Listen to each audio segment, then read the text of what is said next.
Hello दोस्तों, आशा करते हैं कि आप लोग अच्छे होंगे।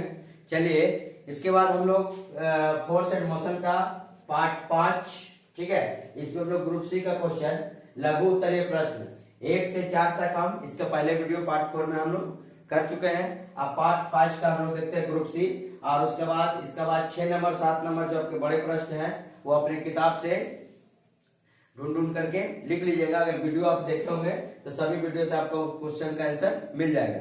अब हम लोग पार्ट सी 5 करेंगे, इसके बाद 7 नंबर न्यूमेरिकल है उसको हम लोग करेंगे। पहले देखते हैं पूरा परम विराम किसे कहते हैं। इससे पहले वीडियो जो हम बनाए थे उसमें हम बताए थे कि परम विराम किसे कहते हैं।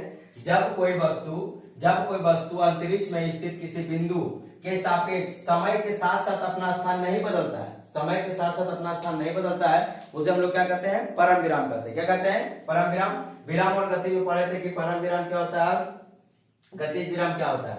बोला कि जब कोई वस्तु अंतरिक्ष में स्थित किसी बिंदु के सापेक्ष समय के साथ साथ अपना स्थान नहीं बदलती है तो वस्तु परम विराम कहलाती है, एब्सोल्यूट रेस्ट में कहलाती है। इसके बाद हम लोग देखते हैं कि वृत्तीय गति क्या है। हम आपको बताएं कि जो वस्तु वृत्त पर चलती है, जो वस्तु वृत्त पर चलती है वो वृत्तीय गति होता है। इसमें केंद्र मान करके नहीं चलाता है, केंद्र मान करके अगर जो वस्तु को चलाएगा तो घूर्णन गति हो जाएगा। वृत्तीय गति जो सूर्य के सापेक्ष, सूर्य के चारों ओर पृथ्वी की गति और पृथ्वी के चारों ओर चंद्रमा जो गति करता है उसे हम लोग वृत्तीय गति कहते हैं। सूर्य के चारों ओर जो पृथ्वी गति करती है उसे वृत्तीय गति कहते हैं, और पृथ्वी के चारों ओर चंद्रमा गति करते हैं उसे वृत्तीय गति कहते हैं। और एक बात कि परमाणु के केंद्रक में चारों ओर, परमाणु के केंद्रक में चारों ओर इलेक्ट्रॉन जो गति करता है उसे हम लोग वृत्तीय गति कहते हैं, ठीक है।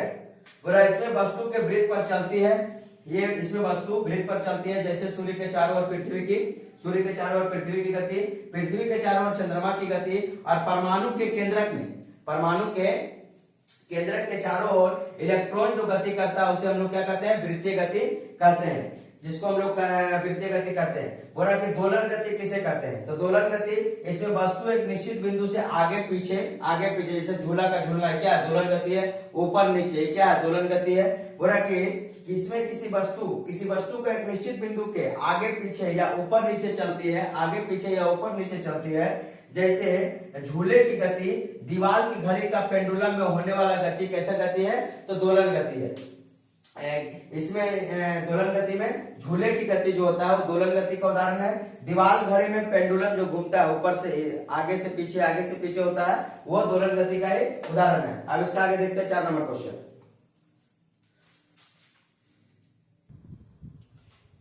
अब बोल रहे हैं 4 नंबर क्वेश्चन, विस्थापन किसे कहते हैं, डिस्प्लेसमेंट किसे कहते हैं। और डिस्प्लेसमेंट किसे कहते हैं तो हम लोग पहले भी जानते हैं कि विस्थापन एक क्या है, छोटी दूरी है। विस्थापन एक क्या है, छोटी दूरी है। बोल रहा है कि किसी गतिशील वस्तु के किसी निश्चित दिशा में, किसी गतिशील वस्तु के किसी निश्चित दिशा में, दिशा क्या है, निश्चित है, दिशा निश्चित है। इसका मतलब क्या है, कैसी राशि है, तो दैशिक राशि। आप लोग को समय पहले ही बता दिए थे कि अगर जिसका दिशा निश्चित हो, जिसका परिमाण और दिशा दोनों निश्चित हो, वो क्या हो जाएगा, दैशिक राशि है। परिमाण और दिशा दोनों का बोध होता है। इसकी बोला किसी गतिशील वस्तु का किसी निश्चित दिशा में उसके प्रारंभिक तथा अंतिम स्थिति के बीच, प्रारंभिक जिसको हम लोग U से डिनोट करते हैं और अंतिम स्थिति जिसको हम लोग V से डिनोट करते हैं, अंतिम प्रारंभिक और अंतिम स्थिति के बीच सबसे न्यूनतम दूरी या शॉर्टेस्ट दूरी या छोटा दूरी को हम लोग क्या कहते हैं, विस्थापन कहते हैं। न्यूनतम दूरी को वस्तु का विस्थापन कहते हैं, ठीक है। वस्तु का क्या कहते हैं, विस्थापन कहते हैं। विस्थापन कैसी राशि है, तो विस्थापन दैशिक राशि है। विस्थापन कैसी राशि है, दैशिक राशि है। और विस्थापन आपको पता होना चाहिए कि विस्थापन धनात्मक, ऋणात्मक और शून्य कुछ भी हो सकता है। विस्थापन धनात्मक, ऋणात्मक और शून्य कुछ भी हो सकता है। बोला कि 5 नंबर क्वेश्चन, वृत्तीय गति और घूर्णन गति में अंतर बताइए। इससे पहले का क्वेश्चन हम लोग 2 नंबर देखे थे कि वृत्तीय गति किसे कहते हैं। बोला वृत्तीय गति में कोई वस्तु किसी वस्तु के चारों तरफ पथ पर क्या करता है, घूमता है। कोई वस्तु जो है किसी दूसरी वस्तु के, मैंने कोई वस्तु किसी वस्तु के चारों तरफ वृत्तीय पथ पर घूमता है। कोई वस्तु किसी वस्तु के चारों तरफ वृत्तीय पथ पर घूमता है उसे हम लोग वृत्तीय गति कहते हैं। जैसे सूर्य के चारों तरफ, दूसरा नंबर, सूर्य के चारों तरफ पृथ्वी का घूमना कौन गति है, तो वृत्तीय गति है। सूर्य के चारों तरफ पृथ्वी का घूमना क्या है, वृत्तीय गति है। पृथ्वी के चारों तरफ चंद्रमा का घूमना क्या है, वृत्तीय गति है। केंद्रक के चारों ओर इलेक्ट्रॉनों का घूमना क्या है, परमाणु के केंद्रक के चारों ओर इलेक्ट्रॉनों का घूमना क्या है, वृत्तीय गति है। आप देखते हैं घूर्णन गति। घूर्णन गति में कोई गतिशील वस्तु घूर्णन गति में कोई गतिशील वस्तु किसी निश्चित बिंदु को केंद्र मानकर वृत्तीय पथ पर जो गमन करती है, निश्चित बिंदु को, जैसे हम लोग बोले कुम्हार का चाक, निश्चित बिंदु पर एक केंद्र बना के बीच में मिट्टी रख देते हैं, उसके चारों ओर घुमा करके हम लोग करते हैं, वो भी क्या कुम्हार का चाक जो घूर्णन गति को उदाहरण है, वृत्तीय गति को उदाहरण नहीं है, क्योंकि निश्चित बिंदु को क्या मानता है, केंद्र मानता है। उसके बाद दूसरा नंबर, पृथ्वी अपने अक्ष के चारों तरफ घूमना घूर्णन गति है। पृथ्वी अपने अक्ष पर चारों तरफ घूमना घूर्णन गति है, लेकिन सूर्य के चारों तरफ अगर चक्कर लगा रहा हो तो कौन गति है, तो वृत्तीय गति है। उसके बाद विद्युत पंखा, जो लोग घरों में पंखा लगा रहता है, तो विद्युत पंखा के चारों तरफ घूमना घूर्णन गति का क्या है, उदाहरण है। इसका आगे हम लोग देखते हैं 6 नंबर क्वेश्चन।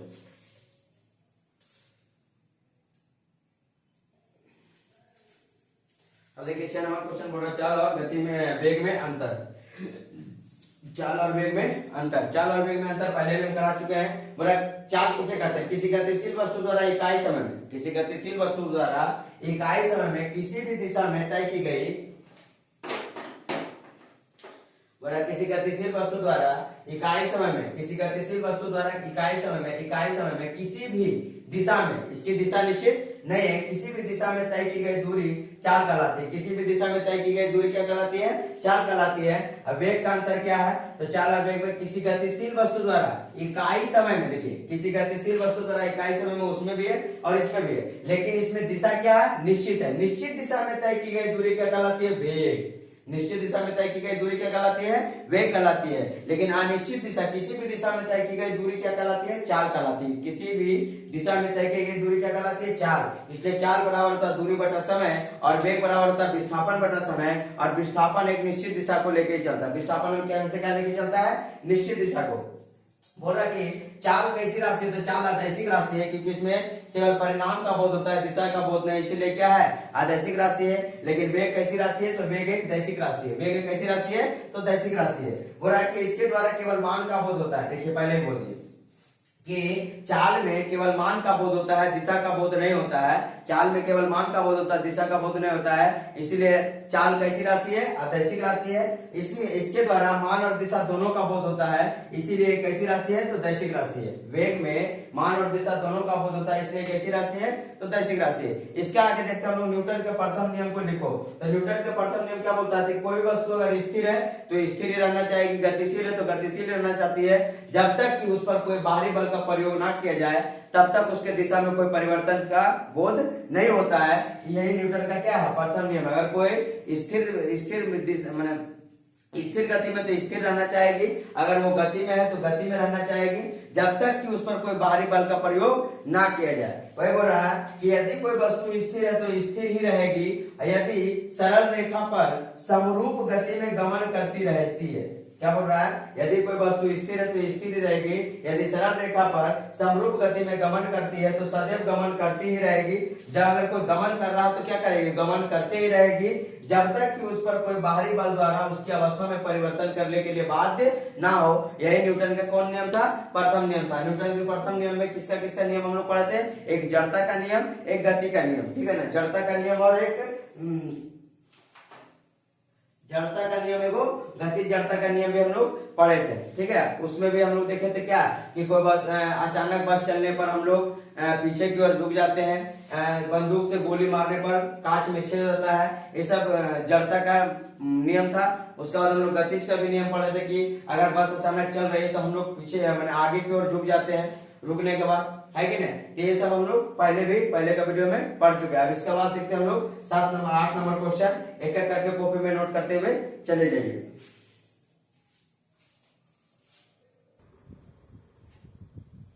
अब देखिए 8 नंबर क्वेश्चन बोल रहा है बल किसे कहते हैं। बल किसे कहते हैं, बल वह भौतिक कारण है जो किसी स्थिर वस्तु को, बल वह भौतिक कारण है, बाहरी भौतिक कारण है जो किसी स्थिर वस्तु को गति या किसी गतिशील वस्तु को, किसी स्थिर वस्तु को गतिशील अवस्था में या गतिशील वस्तु को विरामावस्था प्रदान करता है या प्रदान करने की चेष्टा करता है, उसे क्या कहते हैं, बल कहते हैं। बल वह भौतिक कारण है जो किसी स्थिर वस्तु को गतिशील करने में या गतिशील वस्तु को विरामावस्था प्रदान करने या प्रदान करने की चेष्टा करता है, उसे बल कहते हैं। बल कहते हैं। बल कैसी राशि है, तो बल एक दैशिक राशि है, क्योंकि इसमें दिशा और परिमाण दोनों का बोध होता है। बल का प्रयोग करने के लिए उसके परिमाण और दिशा दोनों का बोध व्यक्त करते हैं, क्योंकि ये कैसी राशि है, तो ये दैशिक राशि है। बोला कि संतुलित बल क्या कहलाता है? संतुलित बल, यदि वस्तु पर बलों का परिणाम शून्य हो, यदि वस्तु पर बलों का परिणाम क्या हो, शून्य हो, तो वह बल संतुलित बल कहलाता है। जैसे मान लीजिए कि टेबल पर हम एक गुटका रखते हैं, एक ब्लॉक गुटका रखते हैं, अब गुटका को दोनों साइड से बांधते हैं, बाएं तरफ एक दाएं तरफ, अगर बाएं तरफ खींचते हैं तो बाएं तरफ चला जाता है, दाएं तरफ खींचते हैं तो दाएं तरफ चला जाता है। लेकिन जब दोनों गुटका के बाएं और दाएं दोनों तरफ जब रस्सी से समान बल से खींचेंगे तो दोनों बीच में क्या रहता है, स्थिर रहता है। उसी को हम लोग कौन बल बोलते हैं? संतुलित बल। कौन बल बोलते हैं? संतुलित बल। जैसे हम लोग जमीन पे चल रहे तो संतुलित बल, एकदम संतुलन में चलते हैं, लेकिन जब मान लीजिए कि कोई अचानक ढकेल रही हो तो क्या हो जाता है, हम लोग असंतुलित हो जाते हैं। जैसे बरसात के दिनों में चलने में क्या होता है, हम लोग को फिसलन के कारण पैर पकड़ नहीं पाते जमीन को, जिसके कारण क्या होता है, असंतुलन में बने रहते हैं, तो संतुलित बल कहलाता है। यदि वस्तु पर बलों का परिणाम क्या हो, शून्य हो, बल का परिणाम शून्य हो, तो उसे हम लोग क्या कहते हैं, संतुलित बल कहते हैं। और परिणामी बल किसे कहते हैं,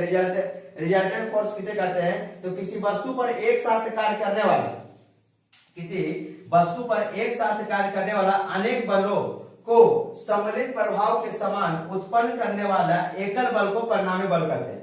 वरना किसी वस्तु पर एक साथ करने वाला अनेक बल, किसी वस्तु पर एक साथ करने वाला अनेक बल को सम्मिलित प्रभाव के समान से, सम्मिलित प्रभाव जिसमें जितना बल लगा करके सम्मिलित कर लेते हैं के समान उत्पन्न करने वाले एकल बल, जो एकल बल लास्ट में लग रहा है, सभी मिला करके जो एकल बल लग रहा है उसे हम लोग परिणामी बल भी कहते हैं। अब इसका आगे देखते हैं हम लोग 11 नंबर क्वेश्चन।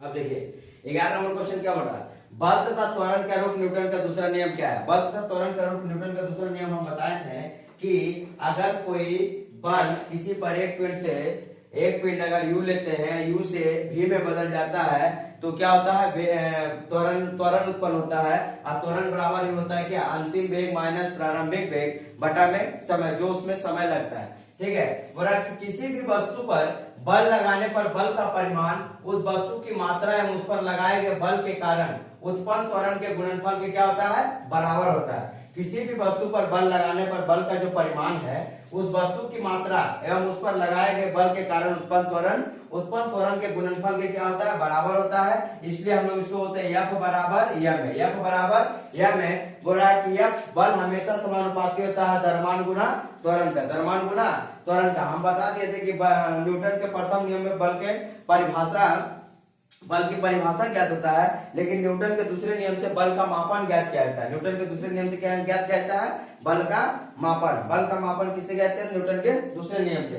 अब आगे देखते हैं, बोला डाइन किसे कहते हैं। पहले तो डाइन देखने, न्यूटन का सीजियस इकाई को हम लोग क्या कहते हैं, डाइन कहते हैं। न्यूटन का सीजियस इकाई की मात्रा क्या है, तो डाइन है, और एसआई इकाई क्या है, तो न्यूटन है। इसका अभी डाइन के नीचे ही क्या मिलेगा हम लोग को, न्यूटन, जो कि 13 नंबर क्वेश्चन है। 12 नंबर बोल रहा न्यूटन डाइन किसे कहते हैं, या वह बल है जो 1 ग्राम मात्रा वाली, कितने ग्राम मात्रा वाली, 1 ग्राम मात्रा वाली वस्तु पर लगकर, मान ले 1 ग्राम मात्रा वाली कोई वस्तु है, उस पर लगकर ये 1 सेंटीमीटर प्रति सेकंड स्क्वायर से खिसक जाए, 1 सेंटीमीटर प्रति सेकंड स्क्वायर से खिसक जाए, तो जो त्वरण उत्पन्न कर देता है, 1 सेंटीमीटर प्रति सेकंड स्क्वायर से जो त्वरण उत्पन्न कर देता है 1 ग्राम मात्रा वाली कोई वस्तु, तो उसे क्या कहते हैं हम लोग, डाइन कहते हैं। उसे क्या कहते हैं, डाइन। और 1 डाइन बराबर भी हम लोग पढ़े थे 1 ग्राम इंटू 1 सेंटीमीटर प्रति सेकंड स्क्वायर। 1 डाइन बराबर क्या होता है, ग्राम सेंटीमीटर प्रति सेकंड स्क्वायर। तो 1 ग्राम मात्रा है 1 डाइन बराबर 1 सेंटीमीटर प्रति सेकंड स्क्वायर से क्या हो रहा, त्वरण उत्पन्न कर रहा, उसी को हम लोग क्या कहते हैं, डाइन कहते हैं। इसके आगे देखें तो डाइन किसका मात्रक है, तो बल का सीजियस मात्रक क्या है, डाइन। बल का सीजियस मात्रक क्या है, डाइन। इसके आगे देखें न्यूटन किसे कहते हैं, न्यूटन किसे कहते हैं, तो सेम चीज है, यह भी वह बल है, इस सीजियस में था, और न्यूटन क्या है, एसआई है एमकेएस में। बोला कि यह वह बल है जो 1 किलोग्राम वाली वस्तु पर लगकर, बोला न्यूटन किसे कहते हैं, यह वह बल है जो 1 किलोग्राम वाली वस्तु पर लगकर 1 मीटर प्रति सेकंड स्क्वायर से जो त्वरण उत्पन्न कर देता है। ठीक है, उसमें था 1 सेंटीमीटर प्रति सेकंड स्क्वायर से 1 ग्राम करेगा त्वरण उत्पन्न, और इसमें क्या होगा 1 मीटर प्रति सेकंड स्क्वायर, उस सेंटीमीटर प्रति सेकंड स्क्वायर, ये मीटर प्रति सेकंड स्क्वायर। बोला यह वह बल है जो 1 किलोग्राम वाली वस्तु पर लगकर 1 मीटर प्रति सेकंड स्क्वायर त्वरण उत्पन्न करते, उसे हम लोग क्या कहते हैं, न्यूटन कहते हैं। उसे क्या कहते हैं, न्यूटन। और 1 न्यूटन बराबर क्या होता है, 1 केजी गुना 1 मीटर प्रति सेकंड स्क्वायर। 1 न्यूटन बराबर होता है 1 केजी इंटू 1 मीटर प्रति सेकंड का स्क्वायर। और 1 न्यूटन बराबर कितना डाइन होता है, तो हम आपको निकालने सिखाए थे कि 1 न्यूटन बराबर होता है 10 के पावर 5 डाइन। 1 न्यूटन बराबर कितना डाइन होता है, तो 10 के पावर 5 डाइन। 1 न्यूटन बराबर कितना डाइन होता है, तो 10 के पावर 5 डाइन। अब इसका आगे देखते हैं हम लोग 14 नंबर क्वेश्चन।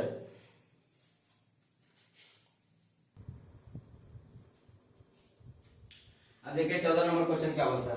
बोला कि ग्राम भार किसे कहते हैं, ग्राम वेट किसे कहते हैं। बोला 1 ग्राम मात्रा वाली वस्तु को, 1 ग्राम मात्रा वाली वस्तु को पृथ्वी जितने बल से अपने केंद्र की ओर आकर्षित करता है, अपने केंद्र की ओर क्या करता है, आकर्षित करता है, उसे बल को हम लोग ग्राम भार कहते हैं। बोला 1 ग्राम मात्रा वाली, 1 ग्राम मात्रा वाली वस्तु 1 ग्राम मात्रा वाली वस्तु को पृथ्वी अपने केंद्र की ओर आकर्षित करते हैं, उस बल को हम लोग ग्राम वेट भी कहते हैं। बोला 1 ग्राम वेट बराबर क्या होता है, 1 ग्राम इंटू गुरुत्वीय त्वरण। 1 ग्राम इंटू गुरुत्वीय त्वरण। और छोटा जी का मान कितना होता है, 981 सेंटीमीटर प्रति सेकंड स्क्वायर। इसी को हम लोग 1 ग्राम 981 सेंटीमीटर प्रति सेकंड स्क्वायर को क्या कहते हैं, 981 डाइन भी कहते हैं। पूरा क्रिया बल का प्रतिक्रिया बल क्या है, तो न्यूटन के तीसरे नियम के अनुसार हम लोग जानते हैं कि क्रिया के प्रति विपरीत प्रतिक्रिया, क्रिया के प्रति क्या होता है, विपरीत प्रतिक्रिया। ये न्यूटन का कौन नियम है, तो न्यूटन के तीसरे नियम के अनुसार है। बोला कि क्रिया बल प्रतिक्रिया, पहली वस्तु पर लगाया गया बल जो क्रिया है, जो एक्शन है, पहली वस्तु पर लगाया गया बल जो क्रिया एक्शन है, दूसरी वस्तु के द्वारा पहली वस्तु पर लगाया गया बल प्रतिक्रिया बल कहलाता है। आप दूसरी वस्तु, मान लीजिए कि हमको गेंद को दीवार में फेंकते हैं, जब फेंकें आप पहली वस्तु, अब यहां से हम फेंके पहली वस्तु के द्वारा, आप दूसरी वस्तु उधर से रिटर्न करेगा, तो पहली वस्तु पर जो लगाया गया बल है या प्रतिक्रिया बल कहता है, जिसको हम लोग रिएक्शन कहते हैं। एक्शन के प्रति क्या होता है, रिएक्शन। एक्शन के प्रति क्या होता है, रिएक्शन करना, तो प्रतिक्रिया बल कहलाता है। बोला संवेग किसे कहते हैं, संवेग किसी गतिशील वस्तु में स्थित संपूर्ण वेग का परिमाण, किसी गतिशील वस्तु में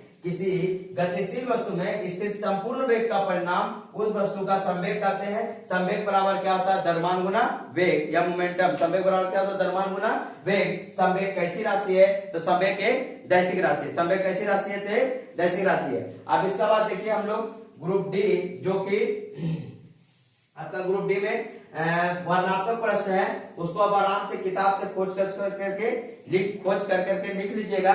इसका बाद हम लोग आप न्यूमेरिकल जो बचता है 7 नंबर क्वेश्चन, जिसमें न्यूमेरिकल आता है, गणितीय समस्याओं को हल करें, उसको एक क्वेश्चन करके हम उतार करके बता देते हैं, ताकि आपको न्यूमेरिकल बनाने में असुविधा ना हो।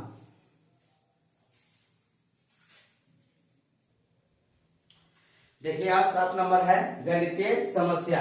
बोल रहा है कि जिसको न्यूमेरिकल में हम लोग बोलते हैं और इसको हल करते हैं। बोल रहा है कि किसी वस्तु की मात्रा 260 ग्राम है, किसी वस्तु की मात्रा 260 ग्राम है और वेग 20 मीटर प्रति सेकंड होने पर उस वस्तु का संवेग ज्ञात करें। क्या ज्ञात करना है, संवेग। तो हमको पता है कि संवेग बराबर क्या होता है, संवेग बराबर होता है द्रव्यमान गुना वेग, द्रव्यमान गुना वेग या मात्रा गुना वेग, द्रव्यमान गुना या मात्रा गुना वेग, द्रव्यमान गुना मात्रा गुना वेग। और एक चीज यहाँ पे क्या दिया है, मीटर प्रति सेकंड में, और यहाँ पर क्या दिया है, ग्राम में। तो ग्राम को पहले हम लोग क्या बनाएंगे, किलोग्राम। ग्राम को पहले क्या बनाएंगे, किलोग्राम।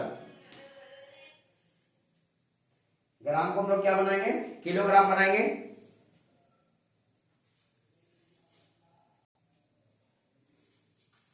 तो हम लोग संवेग बराबर द्रव्यमान या मात्रा गुना क्या बनाएंगे, वेग। अगर यहाँ पर मीटर प्रति सेकंड या सेंटीमीटर प्रति सेकंड में रहता तो हम लोग इसको ग्राम में बना सकते थे, लेकिन यहाँ मीटर प्रति सेकंड में है, तो ग्राम को हम लोग क्या बनाएंगे, किलोग्राम बनाएंगे। तो संवेग मतलब पी, जिसको हम लोग एम, ऐसे तो संवेग को बोलते हैं हम लोग मोमेंटम, लेकिन इसको एम से नहीं पी से नोट करते हैं, इसलिए क्योंकि एम से हम लोग मात्रा को नोट करते हैं। तो पी से, तो यहाँ पर हो गया मात्रा, मात्रा कितना 260 ग्राम, कितना ग्राम, 60 ग्राम। और ग्राम को हम लोग किलोग्राम बनाएंगे तो कितना से भागा देंगे, 1000 से। कितना से भागा देंगे, 1000 से भागा दे दिया। और वेग कितना दे दिया है, 20 मीटर प्रति सेकंड, 20 मीटर प्रति सेकंड। अब यहाँ से हम लोग कट करते हैं तो एक जीरो से एक जीरो खत्म, एक जीरो से एक जीरो खत्म। उसके बाद 26 गुने के कितना हो जाएगा 52, 52/10, 52/10 क्या हो जाएगा केजी मीटर प्रति सेकेंड, 52/10 केजी मीटर प्रति सेकेंड, जिसको हम बोल सकते हैं 5.2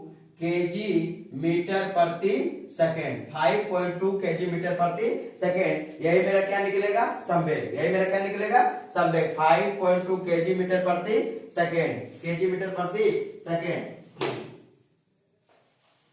अब इसका आगे देखते हैं हम लोग। बोलो 2 नंबर क्वेश्चन, अपने समझ गए संवेग बराबर क्या था मात्रा गुना वेग, ग्राम में दिया हुआ था, हम लोग मात्रा को ग्राम से किलोग्राम बना दिए, 20 मीटर प्रति सेकंड दिया तो 20 मीटर प्रति सेकंड निकाल दिए। अब ये दोनों को क्या किए 1000 से भागा देने के बाद 1 जीरो से 1 जीरो, 1 जीरो से 1 जीरो को हम लोग खत्म कर दिए। 26 गुना का होता है 52, 52/10 केजी मीटर प्रति सेकंड। क्यों केजी, क्योंकि यहाँ पर सोचेगा कि यहाँ पे ग्राम है तो ग्राम को हम लोग किसे बदल दिए किलोग्राम में, किलोग्राम में बदल दिए तो अब क्या आ जाएगा 52/10 केजी मीटर प्रति सेकंड। वेग को तो हम लोग मीटर प्रति सेकंड और द्रव्यमान को या मात्रा को किसमें लेते हैं केजी में लेते हैं, ऐसा है मात्रा में। तो 5.2 केजी मीटर प्रति सेकंड आ गया। आगे देखिए और एक वस्तु की मात्रा 12.5 केजी है तथा वेग वेग वेग कैसे होगा, बल निकालना तो त्वरण होगा और यूनिट भी दे दिया है त्वरण का, क्योंकि वेग का यूनिट क्या होता है, वेग का यूनिट तो मीटर प्रति सेकंड होता है, वेग का यूनिट तो मीटर प्रति सेकंड, यहाँ पे त्वरण होगा, त्वरण वेग के जगह में क्या होगा त्वरण। ऐसे वेग में परिवर्तन की दर को तो त्वरण कहते हैं, वेग में परिवर्तन की दर को क्या कहते हैं त्वरण कहते हैं, लेकिन ये त्वरण होगा क्योंकि यूनिट भी देखिए बहुत मायने रखता है हम लोग के लिए। इकाई इसलिए जानना जरूरी है कि किसका इकाई क्या होता है, इससे पता चल जाए। मीटर प्रति सेकंड स्क्वायर त्वरण की इकाई होता है, मीटर प्रति सेकंड स्क्वायर किसका इकाई होता है त्वरण का। तो यहाँ से हम लोग निकालेंगे बल बराबर, तो बल बराबर हम लोग को पता है एक चीज कि बल बराबर क्या होता है मात्रा गुना त्वरण, मात्रा गुना त्वरण, मात्रा गुना त्वरण। मात्रा कितना दिया हुआ 12.5 केजी, मात्रा कितना दिया हुआ 12.5 केजी और त्वरण का मान कितना है 3.5 मीटर प्रति सेकंड स्क्वायर, 3.5 मीटर प्रति सेकंड स्क्वायर। यूनिट को हमेशा लिखते रहिए, यूनिट अगर यूनिट आपको याद है तो यूनिट को देख करके आप बता सकते हैं कि वेग है न त्वरण है न बल है। अगर बल को हम न्यूटन में लिख दिए तो पकड़ में आ जाएगा हाँ ये बल पूछ रहा है ना, डाइन में लिख दिए तो सीजीएस में पूछ रहा है, बल न्यूटन लिख दिए तो एसआई में पूछ रहा है, सेंटीमीटर प्रति सेकंड स्क्वायर लिख देंगे तो हाँ सीजीएस में पूछ रहा है। तो इकाई का होना, इकाई का याद रखना या इकाई को पकड़ना आपके लिए बहुत जरूरी होता है न्यूमेरिकल बनाने समय। अब यहाँ पर 12.5 केजी 3.5 केजी है तो 12.5 केजी को नीचे पॉइंट हटाएंगे तो नीचे आ जाएगा 10 और ये भी आ जाएगा 10। अब 125 गुना 35 करते कितना आता है, 125 गुना 35 करते हैं तो 5 पचे के 25, 5 दूनी का 10, 2 12, 5 एकम 5 और 1 6, 3 पचे 15, 3 दूनी का 6, 1 7 और 3 एकम 3, टोटल जोड़ते हैं तो 5, 5 दूनी 5 2 7, 7 6 13, 3 1 4, 4375, 4375, 4375।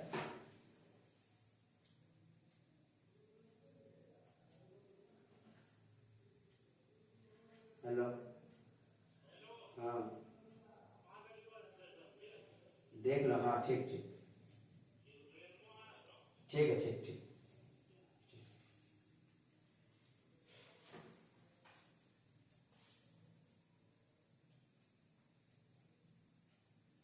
तो यूनिट को पकड़ना बहुत जरूरी होता है। अब यहाँ पर कितना आ गया, दोनों को गुना करने के बाद 4375, यहाँ पे दोनों 125 गुना 35 करने के बाद मेरा आ गया है 4375, 4375 लिख देंगे, 10 गुना 10 बोले तो 100 और उसके बाद देखिए यूनिट लिखेंगे केजी मीटर प्रति सेकंड स्क्वायर, केजी मीटर प्रति सेकंड स्क्वायर। अब देखिए डबल जीरो नीचे, डबल जीरो का आगे लगा देते हैं हम लोग पॉइंट डबल अंक के बाद, तो यहाँ पर कितना हो जाएगा 43.75 केजी मीटर प्रति सेकंड स्क्वायर, जिसको हम लोग बोल सकते हैं कि किसी वस्तु की मात्रा 12.5 केजी होने से इतना त्वरण उत्पन्न होने से वस्तु का बल कितना ज्ञात होगा, तो 43.75 केजी मीटर प्रति सेकंड स्क्वायर या तो 43.75 न्यूटन, 43.75 न्यूटन। आप इसका आगे 3 नंबर क्वेश्चन देखते हैं।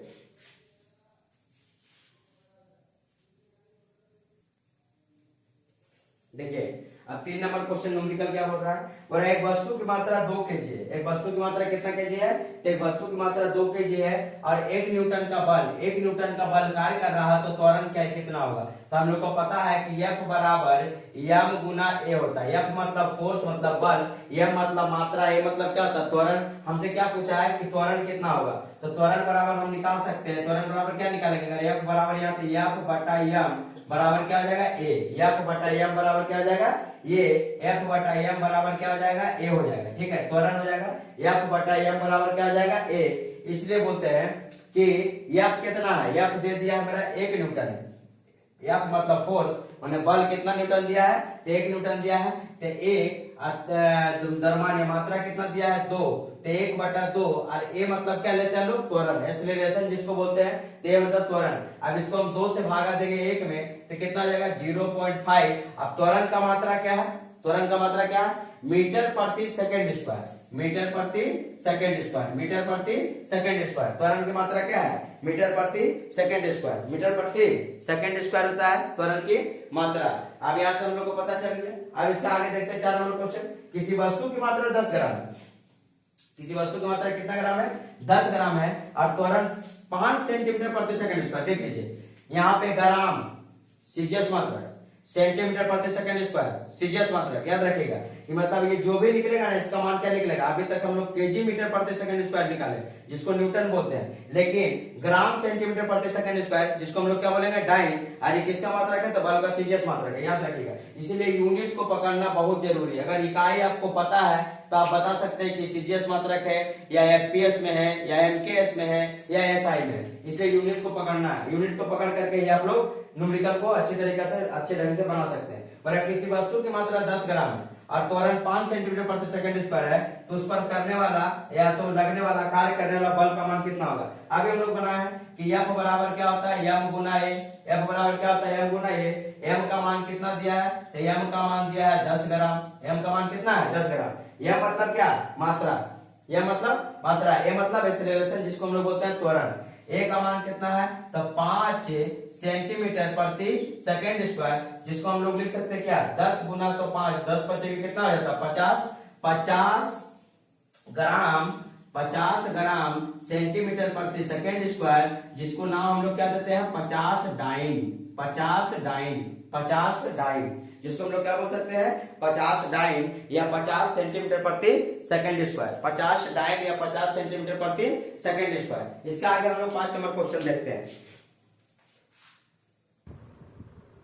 अब देखिए 5 नंबर क्वेश्चन क्या बोल रहा है, एक वस्तु पर 500 न्यूटन का बल लगता है, 500 न्यूटन का बल लगता है, न्यूटन लगा है मतलब इक्वल मात्रक है, एसआई मात्रक है। न्यूटन का बल कार्य करके 2 मीटर प्रति सेकंड स्क्वायर से त्वरण उत्पन्न करता है, तो वस्तु की मात्रा कितना। अब हमको क्या निकालना है, मात्रा। हमको पता है कि F बराबर क्या होता है m में, F बराबर क्या होता है m में, F बराबर क्या होता है m में। हमसे क्या पूछा है, अभी हम लोग देखिए जब a पूछा तो m नीचे, अब m पूछ रहा है तो a नीचे, m पूछ रहा है तो a नीचे।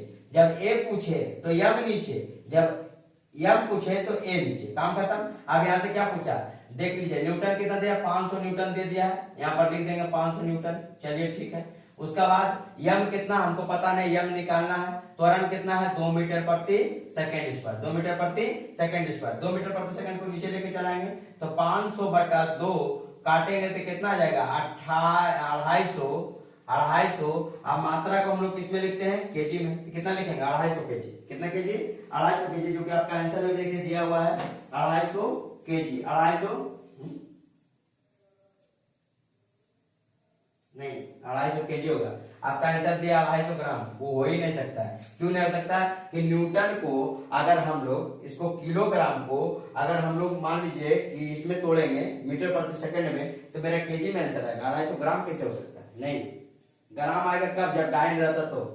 यहाँ पे न्यूटन दिया हो, यहाँ पे हम लोग केजी आंसर आएगा, तो 250 केजी इसका आंसर होगा 250 केजी, क्योंकि m निकाल रहे हैं तो द्रव्यमान का एसआई मात्रक क्या होता है केजी होता है, और न्यूटन क्या है एसआई मात्रक है, और केजी मीटर प्रति सेकंड स्क्वायर से ही तो न्यूटन बना है। न्यूटन बना किससे, अरे न्यूटन को सम्मान देने के लिए हम लोग क्या किए हैं, केजी मीटर प्रति सेकंड स्क्वायर को हम लोग न्यूटन का सम्मान रखने के लिए रखने के बल का एसआई मात्रक क्या है तो न्यूटन है। अब बोल रहा है 1 केजी मात्रा वाला 700 डाइन है। देखिए यहाँ पे डाइन है, यहाँ पे केजी है, यहाँ पे डाइन है, यहाँ पे केजी है। ये पॉसिबल है, इसको हम लोग क्या करेंगे, केजी को ग्राम में बदल देंगे। किसमें बदल देंगे, ग्राम में। और उसका क्या पूछा है, त्वरण। देखिए अभी हम बोल रहे थे कि जब द्रव्यमान पूछे, मात्रा पूछे तो त्वरण नीचे, जब त्वरण पूछे तो मात्रा नीचे। अब वही कंडीशन, F बराबर क्या हो जाएगा, ये में F बराबर क्या हो जाएगा, ये में। अब हमसे क्या पूछ रहा है, 700 डाइन दिया हुआ, 700 डाइन हम लिख देंगे। उसके बाद देखिए ए पूछ रहा है, ए क्या दिया हुआ, त्वरण पूछ रहा है। तो त्वरण पूछ रहा है तो यम नीचे, यम नीचे आएगा तो यम का मात्रा कितना दे दी, यम का मात्रा 700 बटा यम। अब 700, अब यहाँ पर यम का मान कितना है, 1 केजी। केजी को क्या बनाएंगे, ग्राम, क्योंकि डाइन जब बनता है तो ग्राम प्रति सेंटीमीटर स्क्वायर से बनता है, ग्राम सेंटीमीटर प्रति सेकंड स्क्वायर से बनता है, सॉरी ग्राम सेंटीमीटर प्रति सेकंड स्क्वायर से बनता है, ठीक है। तब यहाँ पर हमसे यम चाहिए, तो यम 1 केजी, 1 केजी को ग्राम बनाएंगे तो 1000 बना देंगे। अब बराबर लिख देंगे ए, 7 से 00 से 00 खत्म, क्या बचेगा, तो 0.7 बचेगा। क्या बचेगा, 0.7, क्योंकि 00 ही खत्म होगा ना, 3 0 है तो 1 0 1 0 2 0 खत्म, तो बचा कितना, 7 बटा 10, जिसको हम लोग क्या होता है 0.7। अब यहाँ पर क्या पूछा है, एक्सेलरेशन मतलब त्वरण, तो त्वरण को हम लोग क्या लिखते हैं, सेंटीमीटर प्रति सेकंड स्क्वायर, 0.7 सेंटीमीटर प्रति सेकंड स्क्वायर, 0.7 सेंटीमीटर प्रति सेकंड स्क्वायर।